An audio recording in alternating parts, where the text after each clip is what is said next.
Okay, today is the day we talk about the top 15 video game characters. And here's the thing here.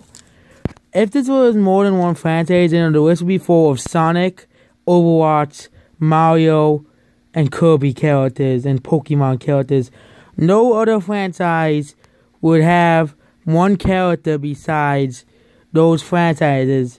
So all the characters that will go be on the list, but because there's only one per franchise, like Dr. Eggman, Steve, Sonic, Tracer, Luigi, Yoshi, Mario, Meta Knight, Tails, Big Daddy, Fiddler, Weeper, Mewtwo, Lucina, Moth, Stalk, from Xenoblade, Maxwell, Zero, Samus, Scout, and Soldier. All of those characters will not be on the list because and Cloud Strife and like 40 to 50 other characters because there will be too many characters to count. And I am only putting 15. That's why it's a top 10, top 15. And this is currently, as of this day, the top 15. It will probably change within like a year or 2 years or 3 years. But number 15.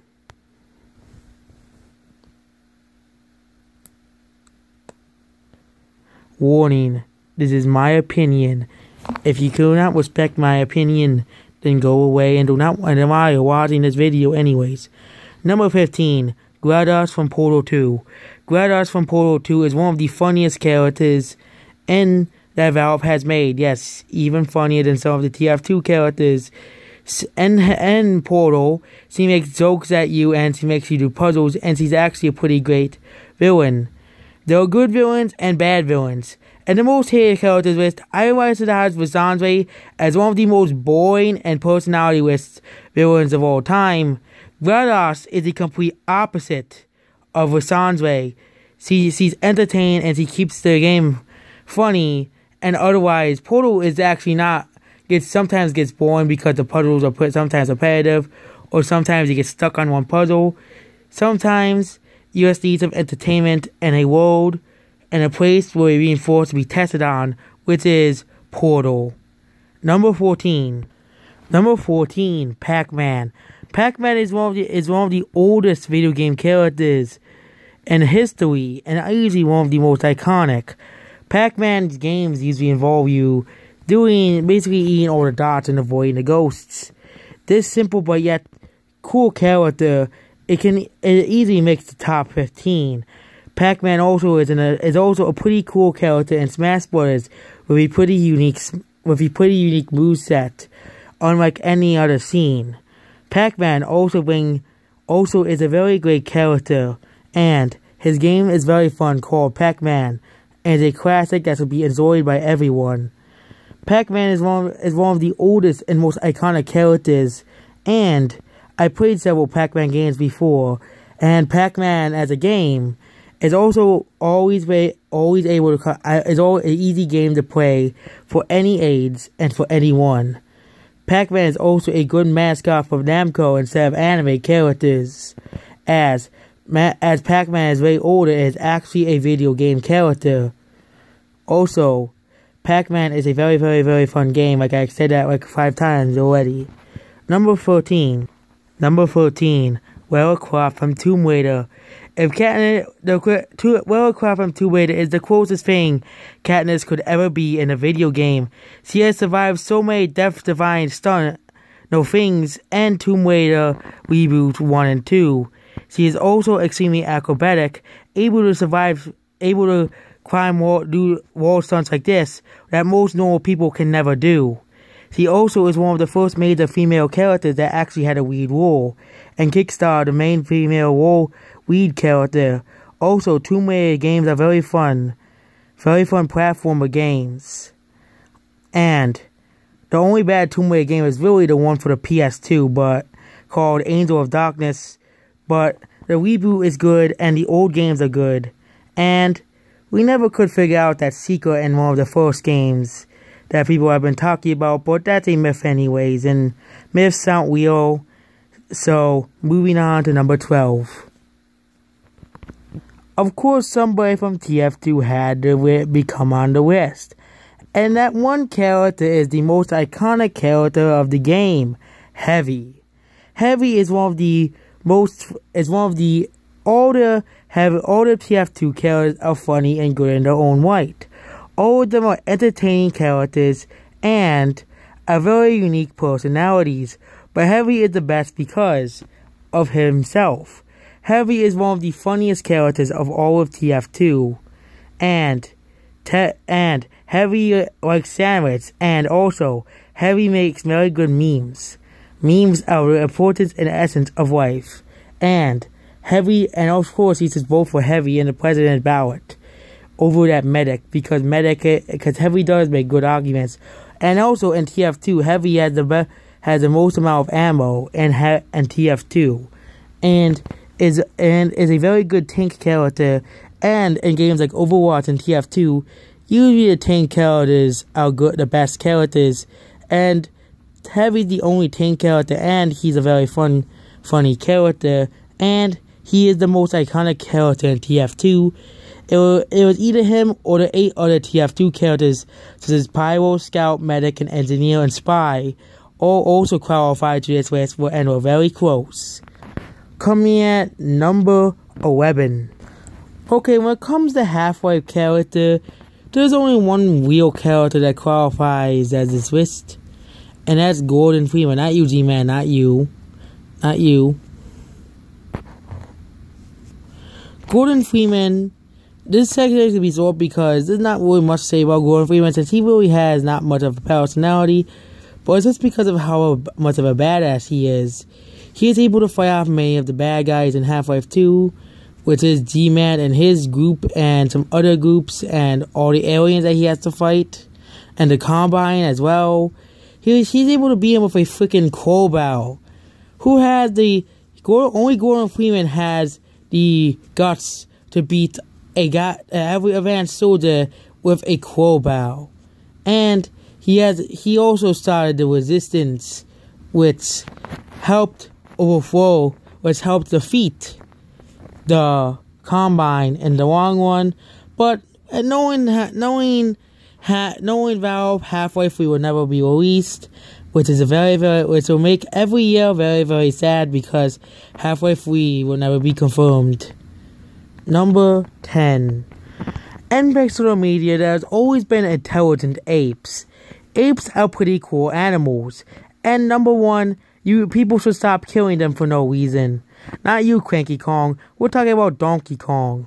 Donkey Kong was once Mario's worst enemy, which actually was Cranky Kong.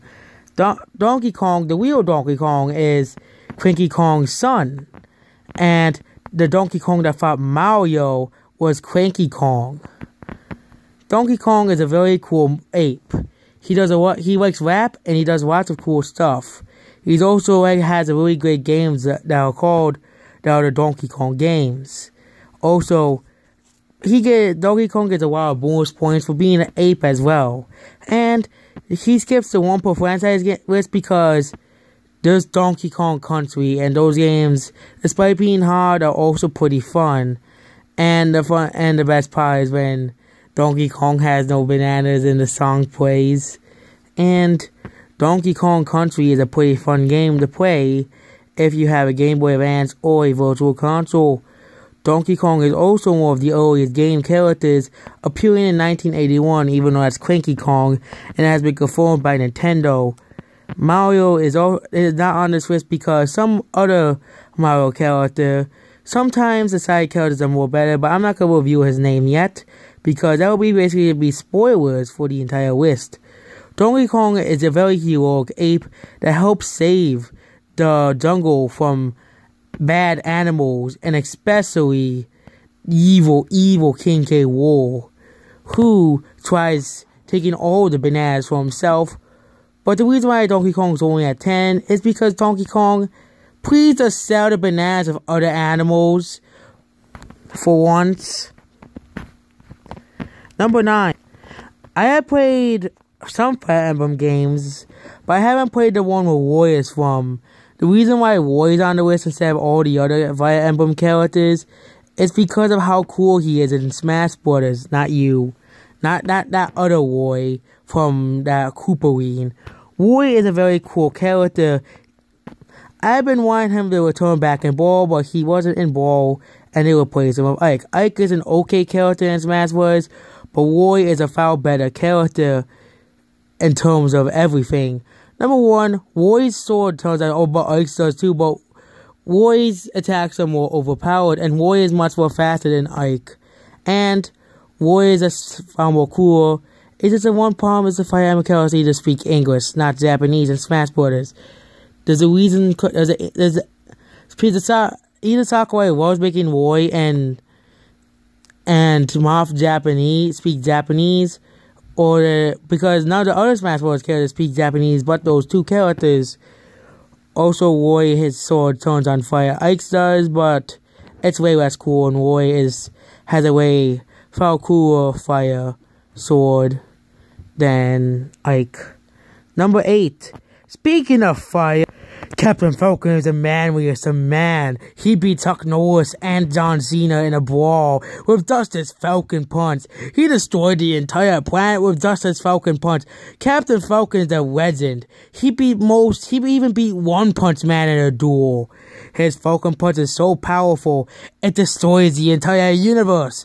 His Falcon Kick is so powerful, it kicked Beerus in the balls. His Falcon Punch is so powerful, one above all started crying like a pussy. Number 7. Number 7, Handsome Zack from Borderlands. Like GLaDOS, Handsome Zack is one of those psychopathic villains, but if you play Borderlands the pre-sequel, you know why Handsome Zack is like this. And Borderlands 2, Handsome Zack was once a good guy. He tried to do lots of good stuff, but his friends betrayed him, and this is why you shouldn't betray your friends. Handsome Zack now became evil, and now he does stuff because he's either bored or because he does bad stuff. You kind of should really feel bad for Handsome Zack, because if even his parents treat him badly, like his grandma, his friends, everybody hates Handsome Zack.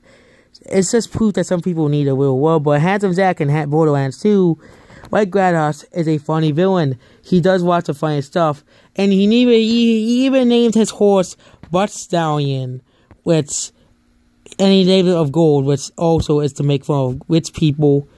And the real reason why he has that fake face over his real face because his friends betrayed Handsome Zack at the moment when Handsome Zack wasn't expecting it, and that's how his face is a fake face over his real face.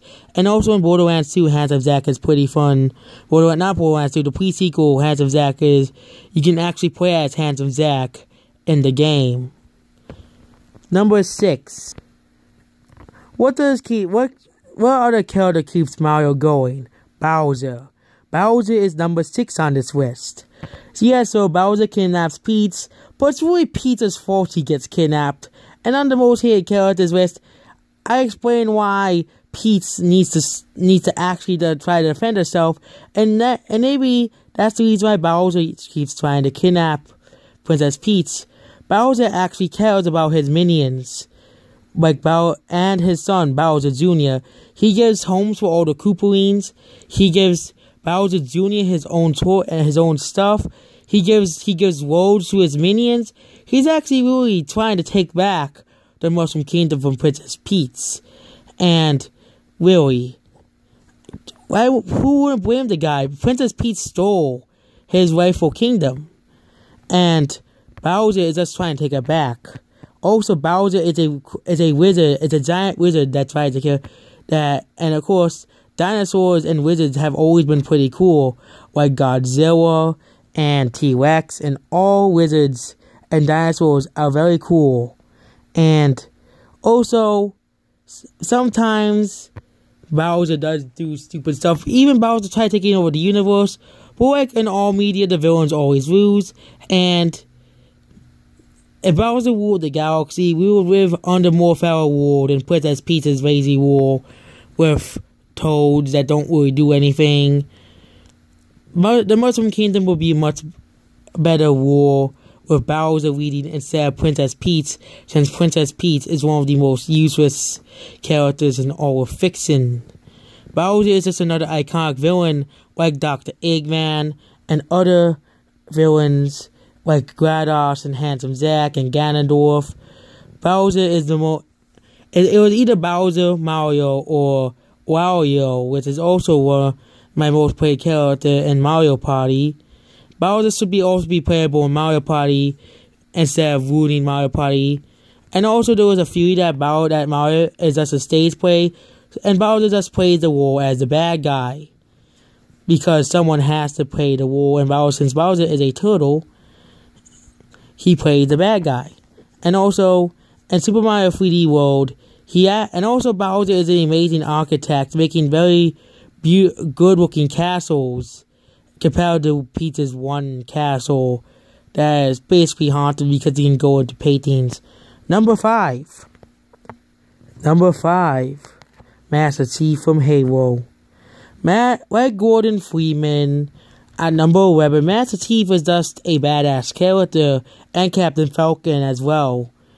Master Chief most soldiers will blow through waves and waves of alien troops, like how Master Chief does.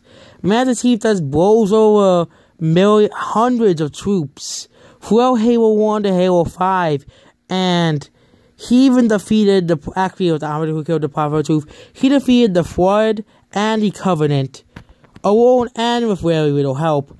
It's probably very good that Master Chief could have defeated the entire Covenant by himself, because he's just that awesome. He would have just beaten the entire Covenant by himself, but the UNSC did help him with like 10 troops, with a lot of troops. But Master Chief can basically swallow an entire army of Covenant warriors, which are the bad guys, and the Flood, and any other groups in Halo.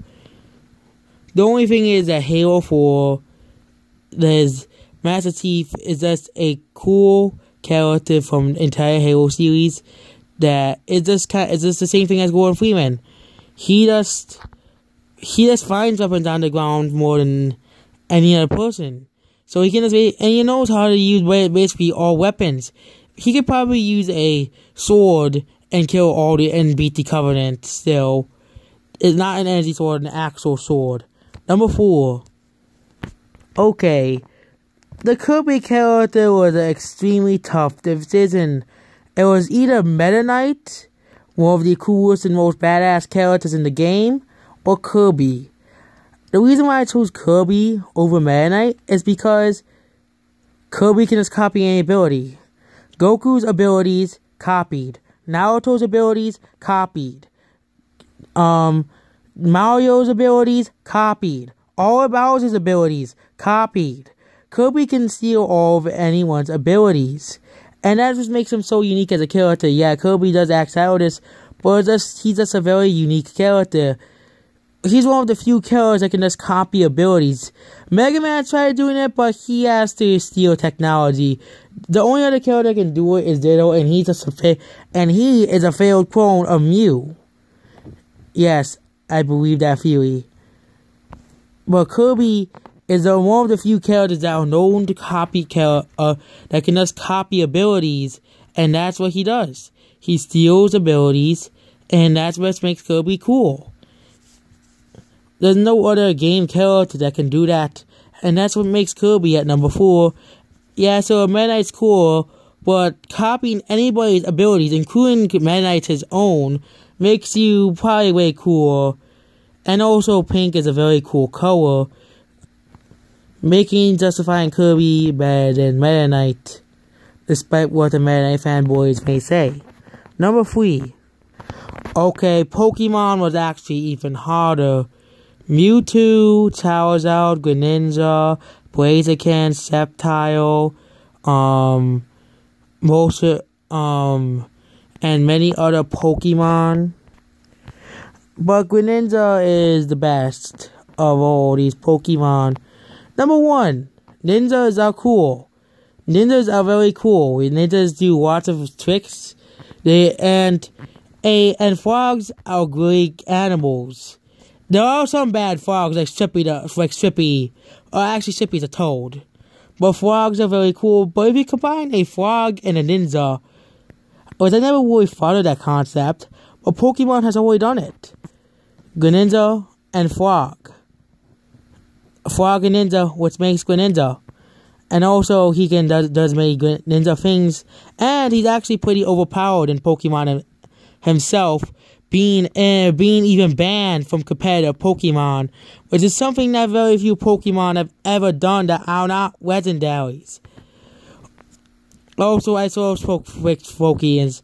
I actually kind of did not care about Greninja at first, because I always picked the Fire Starter, but now I just pick whoever had the coolest design and not the Fire Starter like I used to do, because the last two Fire Starters are kind of not the actually that was if you could the last three Fire Starters the last three Fire Starters are kind of just meh to just terrible, like Delphox, and Greninja is a far cooler Pokemon than Delphox and definitely Chestnut. Also, since Greninja is a ninja, and also the next two characters, I'll be like, why would you choose those two characters over the others? The only two franchises that have never gone over is Overwatch, Sonic, and there's several other franchises that I've played, but that means I'll have to extend the list to like 20. And I'm not doing that. Number 2. Okay, Sonic. It was either Sonic or Shadow. I choose Shadow. It's because Shadow is way cooler than Sonic. He's way more edgier than Sonic. He's the only Sonic character that's not Dr. Eggman to use guns to fight.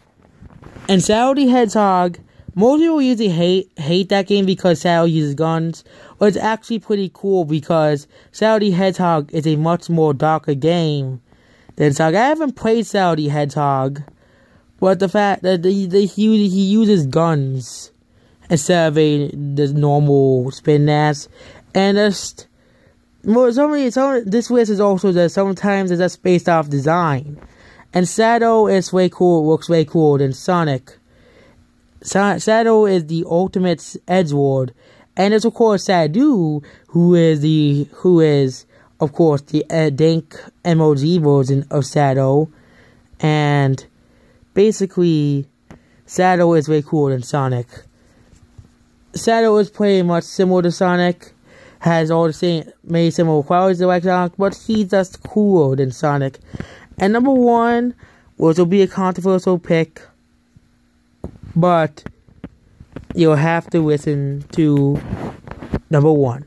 Okay, do you know my most played character in Overwatch is? My second most played character is Tracer, but my most played character is D.Va from Overwatch. Yep, number 1 is D.Va from Overwatch.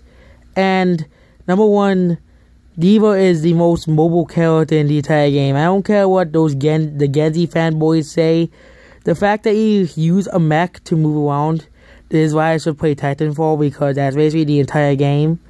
But D.Va uses a mech to fly around, and number 1, she's the only character to be MOG in an actual video game. An MOG character in an actual video game? Yes, according to the fans, D.Va is an MOG character, and that's because he plays StarCraft 2. And the only unrealistic thing is, will people even pre-playing competitive StarCraft in like 2100 if StarCraft 3 might release? But number 1, D.Va plays video games. She's the only character in video games that plays video games. Oh, I know there's more, but she's the only character to play competitive gaming, or MOG, or Major League Gaming, and she also plays StarCraft 2 professionally.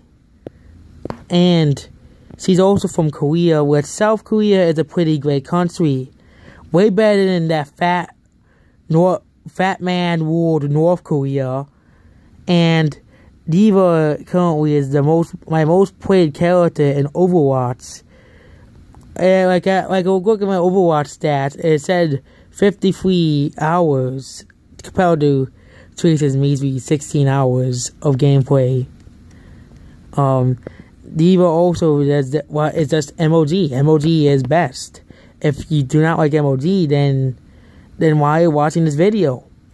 I said Shadow is also MOD, and a lot of these characters have some MOD qualities, but D.Va probably owns her characters, also does game MOD and gamer references, and that's probably why I like the movie Pixels so much, because that's the same thing as D.Va. It's the same thing.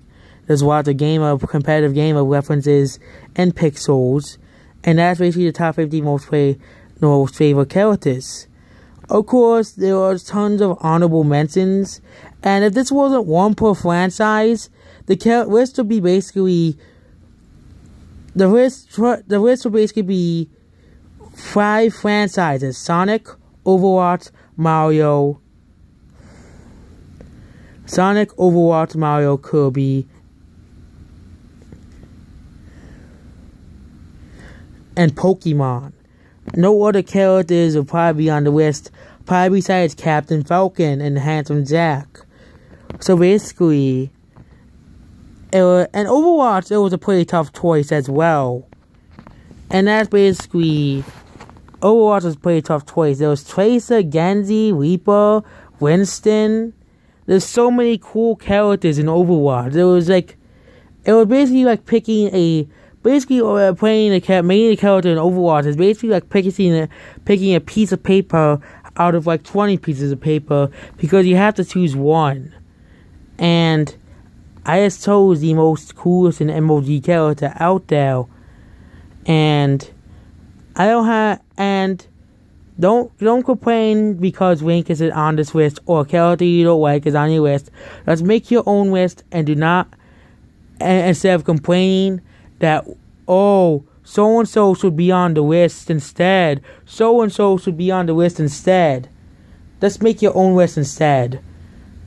Instead of complaining, oh, this character should be on the list, because there are some popular games I still haven't played, and I need to play those games first before I put those characters on the list.